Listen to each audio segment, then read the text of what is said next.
Fight fans, welcome to the PBC Podcast, brought to you by Premier Boxing Champions with your host, Kenneth Bouhairie and Michael Rosenthal.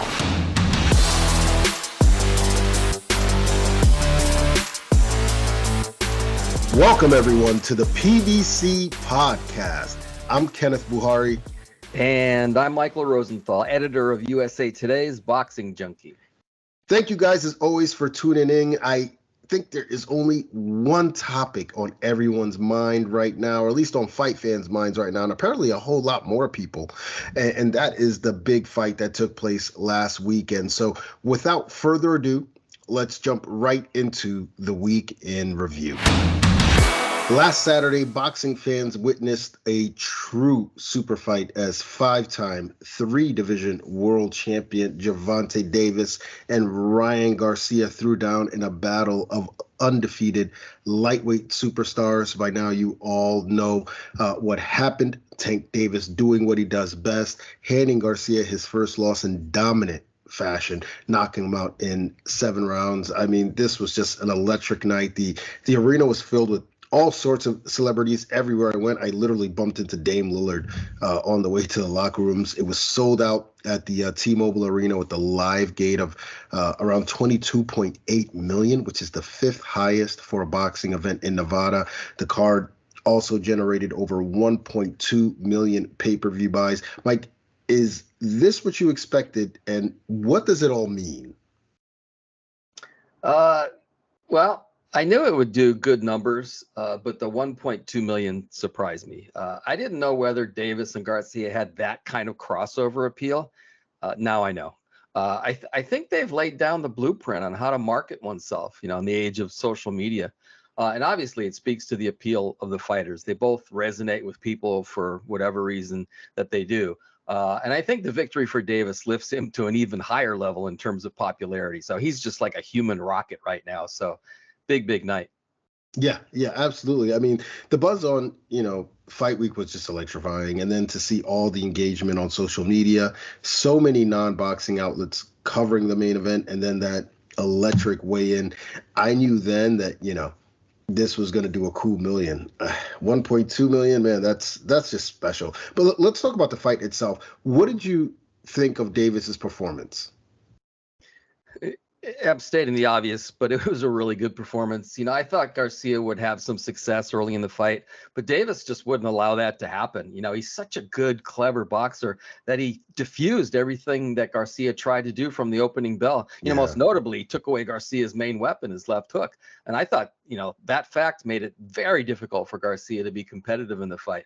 And then Tank's power, decided it like it almost always does. He outboxed Garcia. He put him down twice, took him out with that body shot, and he took almost nothing in return. So that's a damn good night. He was really impressive. Yeah, I thought he looked great. I mean, one thing about Gervonta Davis, you can pop in the tape of him against, whether it's Mario Barrios or Leo Santa Cruz, Jose Pedraza, Hector Luis Garcia, or last Saturday, and he's going to fight a different way each time. I mean, he has every skill in the book and every intangible too. So for me, when I sit down and watch Tank fight, I'm always curious to see what his game plan is, the adjustments that he's going to make and how he breaks his guys down. I thought he did an excellent job of disarming Ryan, frustrating him and wearing him down. And kudos to his coaches, Calvin Ford, Kenny Ellis, Coach Russ.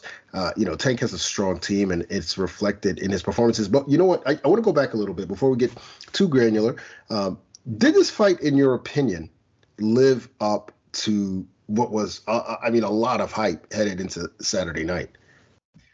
I think when all is said and done, I think it did. It could have been more competitive. I think a lot of people were hoping for a, tough back and forth fight for both guys. That didn't happen. But fans, at the same time, fans love a special performance. Yeah. And they got that from Davis. I think, and they live for spectacular knockouts, which they also got. It's like Deontay Wilder. It's not if Davis is going to knock out his opponent, it's when. So I think that raises the level of intensity and the level of excitement and the level of drama. So I don't think anybody left. Let's put it this way. I don't think anybody left disappointed. I completely agree. And you kind of touched on something I wanted to ask you too. Did this fight go as you expected generally? Not really. As I said, I thought Garcia would have some success early in the fight by sticking and moving and picking his spots as, Davis sized him up. Because usually Davis takes his time to, work his way into a fight, size up the opponent. That didn't really happen. I also thought that Davis would begin to land progressively more hard, punishing shots as the fight progressed. I thought it was just going to end up being a beatdown. You can argue that was sort of what was happening at the time the fight was stopped. But the bottom of the line was Davis fought an economical fight, he doing enough to win rounds and then closing the show like he closes the show. It wasn't exactly the spectacular win I expected. And it wasn't a spectacular win, but it didn't unfold the way I expected, but it was a spectacular win nonetheless, is what I'm trying to say. It was, like you said, he approaches each fight a little bit differently. He did that in this fight, but he still gave us a spectacular finish. Yeah, absolutely. And, I wasn't sure how it was going to go in terms of how it would unfold and what their game plans were, but it was just intriguing to watch round by round. And to your point, I don't think, early on, Ryan tried not to give Davis a chance to think, that said, you thought it was going to be more competitive. I tend to agree with you, but could Garcia have done anything differently? Well, he said afterward that he showed Davis too much respect. I took that to mean that he should have continued to attack Davis aggressively like he did in the first half of the second round. That actually might have been his best chance to win, but we saw what happens when you do that against Davis. You get caught, you get hurt because of Davis's power. And I don't think Garcia could have outboxed Davis. Tank is just too much better, maybe better than anybody.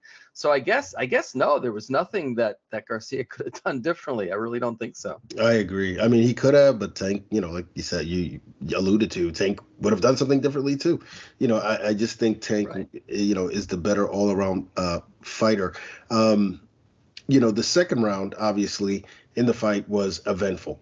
Garcia tried to impose himself several times. He came out, swinging, looking to take Davis's head off, only to get caught with that beautiful counter left hand that put him down. What happened there, and was that the turning point of the fight?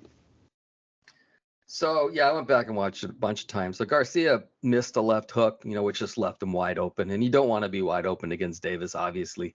He took advantage by landing that perfect short left to the head that put, Garcia on his behind. I don't think it hurt him that badly, but yes, I think that was a turning point. I think Garcia lost whatever swagger he had, and Davis kind of took over from there in a subtle way, controlling the action the rest of the fight.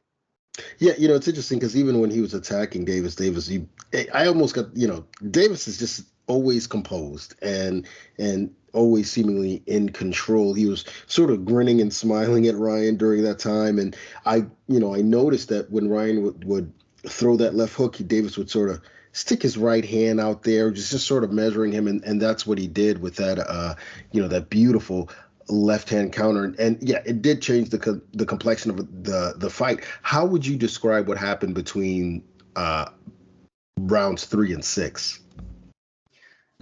So Davis typically doesn't throw that many punches, which is what we saw on Saturday, but his shots catch the eye more than his opponents do, and they do more damage, obviously. I thought Davis had better body language in these rounds, better than Garcia. As I said, he controlled the action. He landed better shots, including a number of shots to the body, which sort of maybe gave us a preview of what was to come. And Garcia couldn't do much of anything. He landed a few rights in round 6, if you recall, but that only seemed to piss Davis off. He sort of picked up his intensity again after that. And then we saw what happened in round 7. Yeah, and in that same 6th round, he landed a beautiful counter left uppercut too that sort of slowed Ryan down. And I got the sense that Ryan was, in those rounds where even when Davis isn't doing much, he's still sort of disarming his opponents, taking away their best weapons, and then he just starts to break you down. And I saw in the 6th round that even as Garcia picked up his aggression, Davis, whatever shots he landed, Davis was taking well, obviously, and lining him up for some hard shots of his own. And as you pointed out, going to the body, which, of course, we get to round 7. That short left to the liver that knocked out Garcia. It didn't appear to be a huge shot, but it sure got the job done. What do you think happened there? you couldn't really see it in real time. It was so quick. You know what? I just to prepare for this, I watched it again and again today. And even like watching it, knowing that it's going to come and when it's going to come, it was really hard to see. It was very strange. You could see it like slow motion. You could see it perfectly, but not like in real time. Anyway, he just got him in the liver, evidently. And when you get caught there, you know, particularly against a guy who's as powerful as Davis, the pain can just absolutely paralyze you.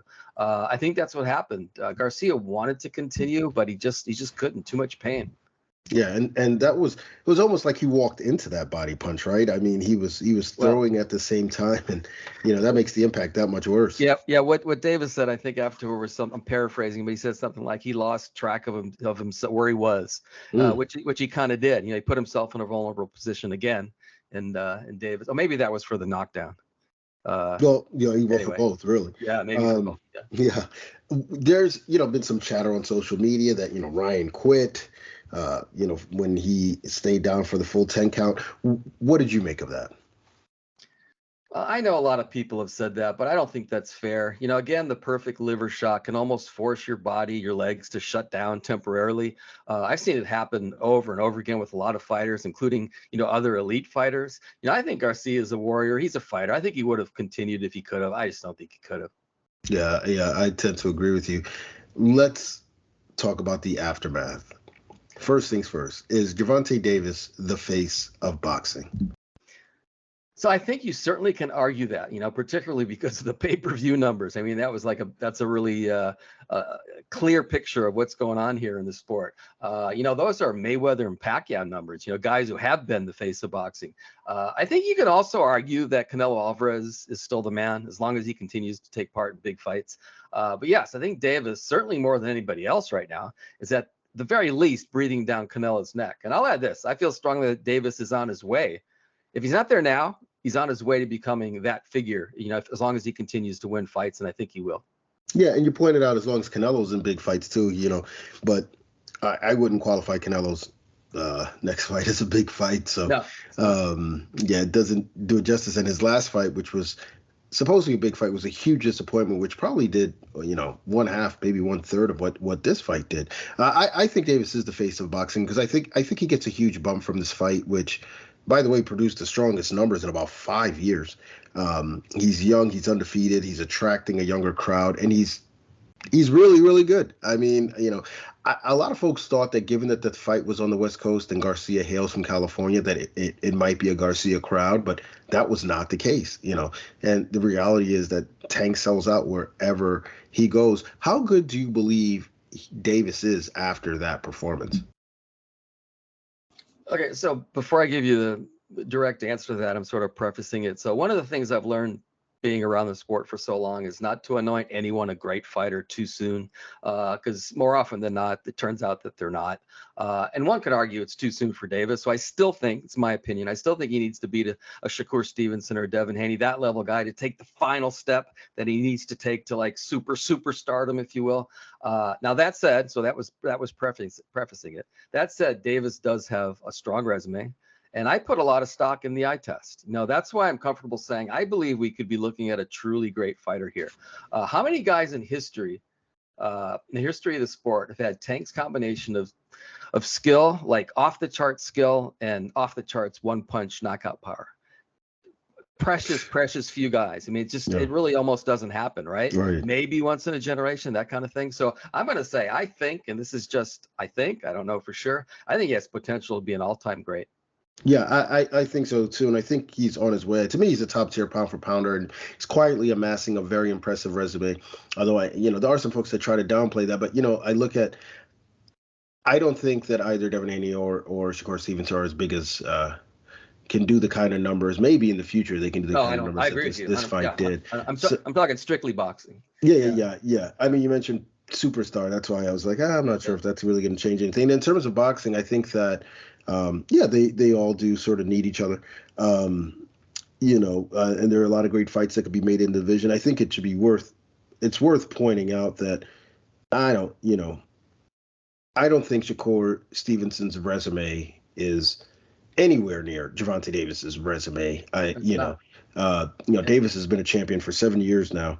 I think the Oscar Valdez win was a good win, but I don't put that on par with maybe Jose Pedraza. I don't think it's as impressive as Mario Barrios or Leo Santa Cruz. That's just me. Hector Haney. Luis Garcia.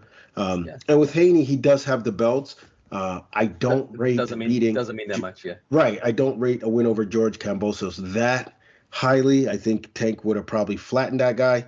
No disrespect to George Kambosos, but I mean, I think Tank knocks him out in style. And so I think that Tank's resume gets downplayed, whereas the others are often pumped up, But anyway, this fight confirmed for me, what I already knew, which is that Tank is one of the very best fighters in the world, pound for pound. Now, that said, do you see any areas where he might be vulnerable? That's like the easiest question of all time. No.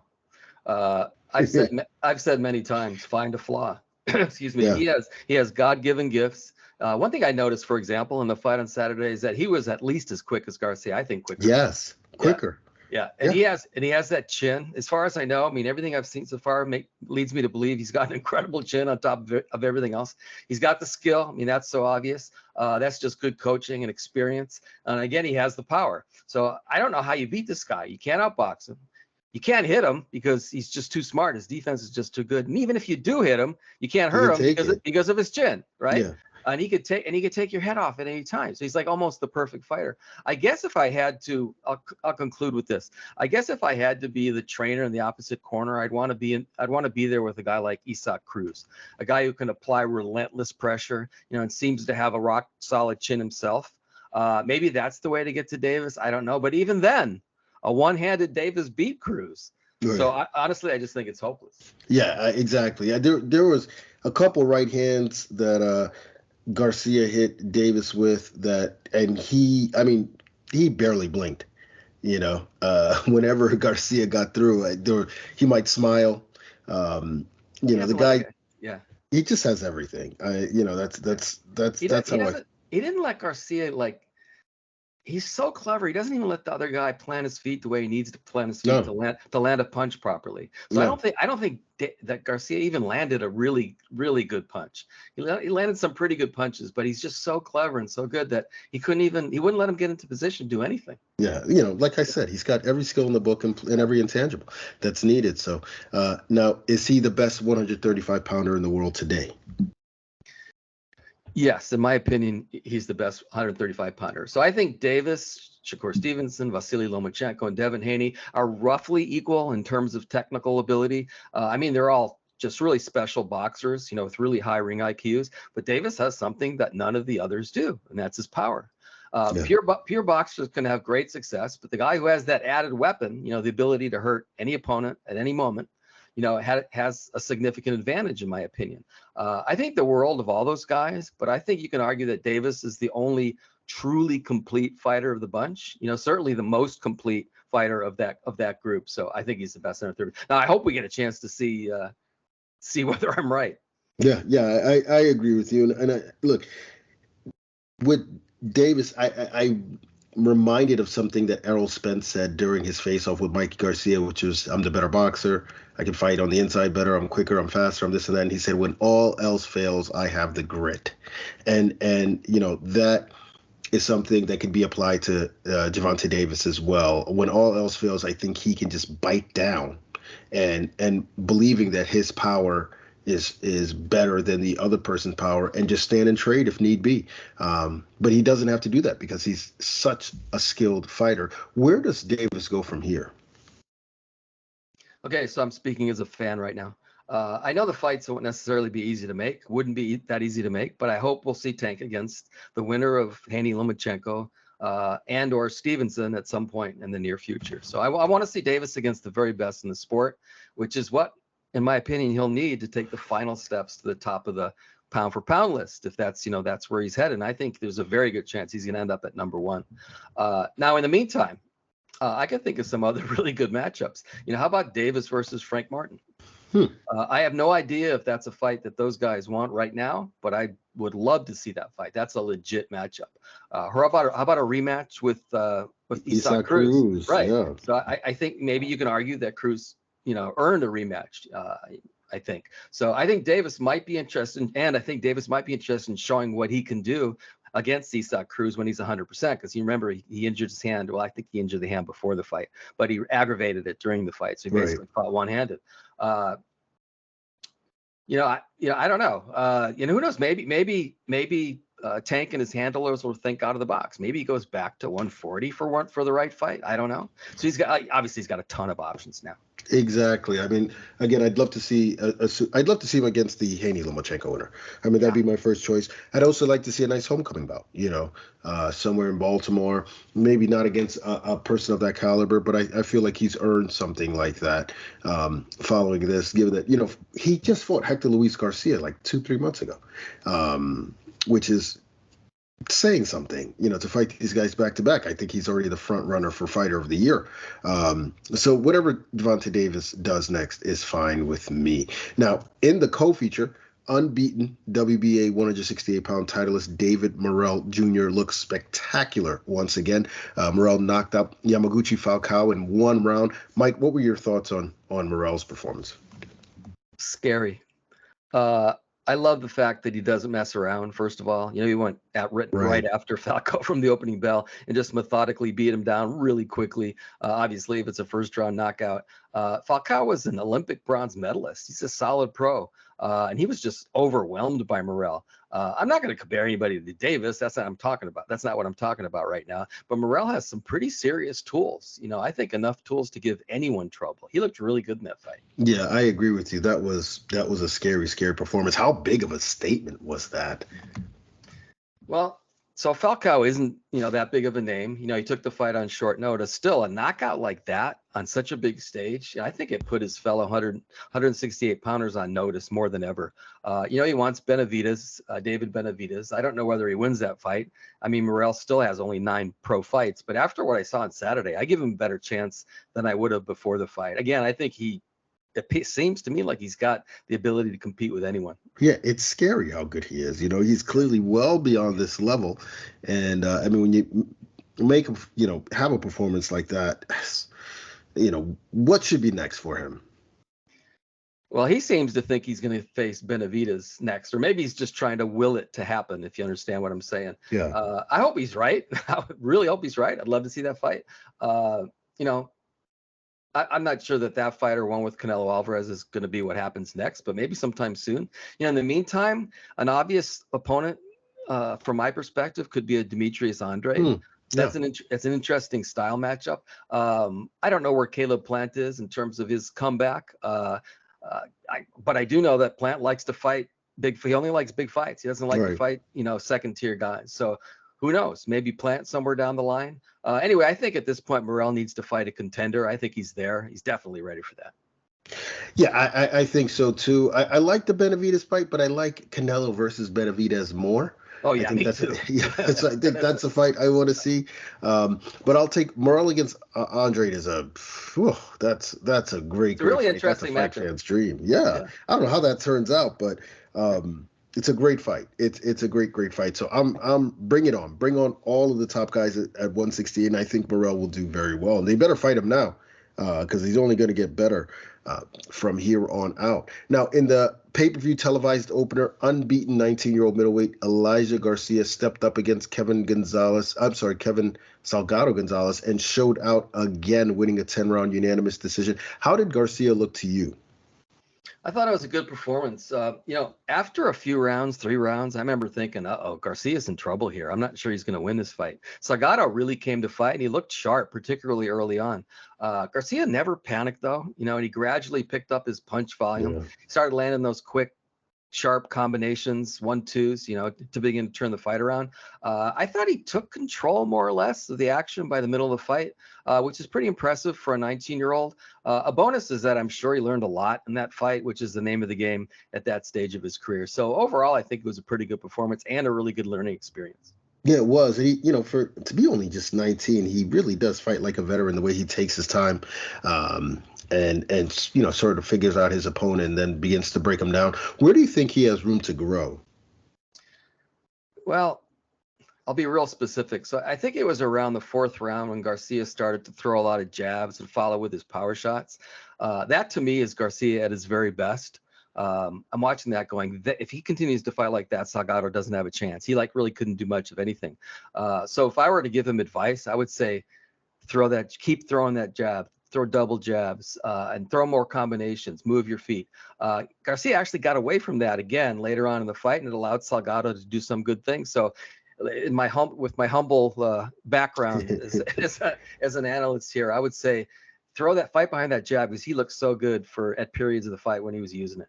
Yeah, I agree with you. And I think that these are the sort of things that'll come together as he continues to mature and develop as a professional. Who would you like to see him face next?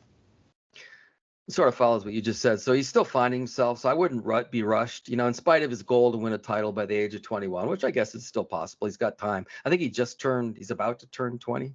Yep. I know his birthday is within a day or two. He turned 20 today, as a matter of fact. Well, there you go. Yeah. Very, very good. Happy birthday, Elijah. Anyway, I think he should fight another guy on Salgado's level, like a top 20 guy who isn't maybe not quite a contender, that kind of thing.